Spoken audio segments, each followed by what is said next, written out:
avoir dans les mois prochains 2 référendums sur lesquels nous pouvons nous engager.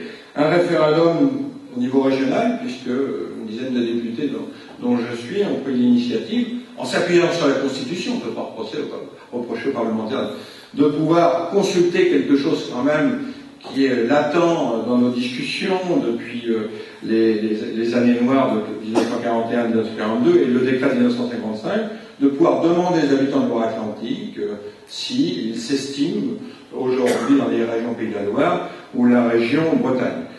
D'ailleurs, demander aux habitants, c'est pas forcément déjà prendre position. Et je crois que c'est important, puisque ça permettrait effectivement de purger un vieux débat. Alors, on a toujours tendance à dire, bah oui, il y a des choses plus importantes, il y a la crise, mais ça fait 40 ans, même pendant les 30 Glorieuses, qu'on n'a jamais posé cette question. Donc, j'espère qu'au Sénat, on ira jusqu'au bout, et que cette question puisse être tranchée. D'ailleurs, si les habitants de Loire-Atlantique disaient non, on veut rester en Pays de la Loire, mais ça serait aussi respectable, et ça permettrait effectivement d'évacuer ce vieux débat. Et puis localement, avec Pornichet, quelle intercommunalité? Alors je crois qu'un certain nombre d'arguments peuvent être développés de part et d'autre. Comme je suis le seul à pouvoir parler après le maire, et ça ne peut pas être contradictoire, je pense qu'il y aura un temps du débat qui va être organisé à Pornichet avant le mois du 5 février, se pose des questions historiques, géographiques, politiques, de gouvernance, et je crois que tout ça doit être mis sur la table, d'autant plus que nous sommes certains, ne serait-ce qu'avec la vie, le bassin de vie qui se passe, il y a 7000 personnes de Cap-Atlantique qui vont travailler à la Carène, il y en a 4000 qui vont dans le sens contraire. Donc c'est pas un sens unique que nous considérons, et je prends toujours l'exemple d'Olivier Guichard qui a marqué le territoire, pendant 30 ans son bulletin pas son bulletin, mais son journal de campagne, ce qui lui a permis d'ailleurs pendant 20 ans d'être élu au premier tour, y compris en 1981, c'était entre Loire et Yvette.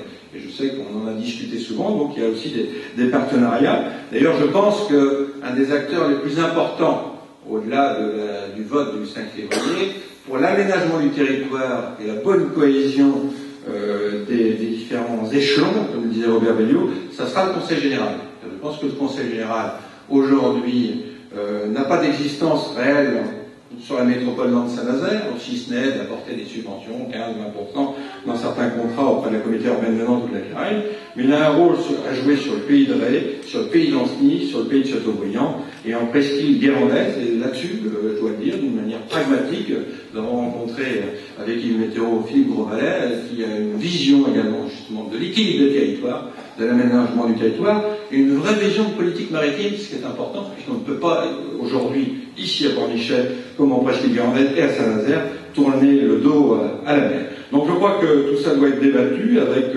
effectivement d'ailleurs, que ce soit la Carène ou le Cap-Atlantique, on n'en parle pas, mais des trains qui arrivent à l'heure, ce sont effectivement les compétences de base, l'eau potable, l'eau usée, les déchets. Je rappelle à titre d'exemple qu'aujourd'hui, voyons que nous sommes complémentaires, que nous faisons preuve de solidarité, il y a une grève en ce qui concerne les stations de répurgation, du moins de traitement des déchets sur la Carène, et que nous avons accepté à Cap-Atlantique de recevoir les déchets de Pornichet de la Chapelle des Marais, aujourd'hui même. Donc l'actualité nous rejoint.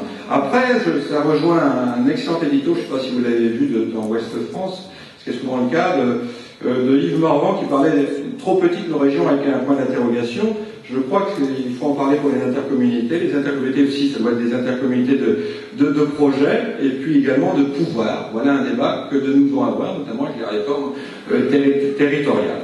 Je crois surtout aussi que sur ces deux sujets, le référendum pour la Loire-Atlantique dans quelle région, et également pour Pornichet dans quelle intercommunauté, que nous devons avoir un débat républicain. Le respect, tout comme il y a un autre débat qui, même s'il nous échappe un peu, puisque l'appel d'offres est lancé sur l'éolien en mer, en tout cas, nous devons nous respecter. Je suis un peu atterré d'ailleurs par voie de presse de voir les réactions sur ces deux référendums. Alors encore, par voie de presse, même s'il y a une virulence dans les propos, c'est signé. Je suis beaucoup plus interrogatif sur les blogs où les gens utilisent pas forcément l'identité, mais les pseudos, ce qui n'est quand même pas très courageux. Donc nous aurons de quoi nous occuper dans les prochaines semaines, et je pense que c'est assez sain en termes de débat démocratique. Et puis je voudrais terminer mon propos, parce que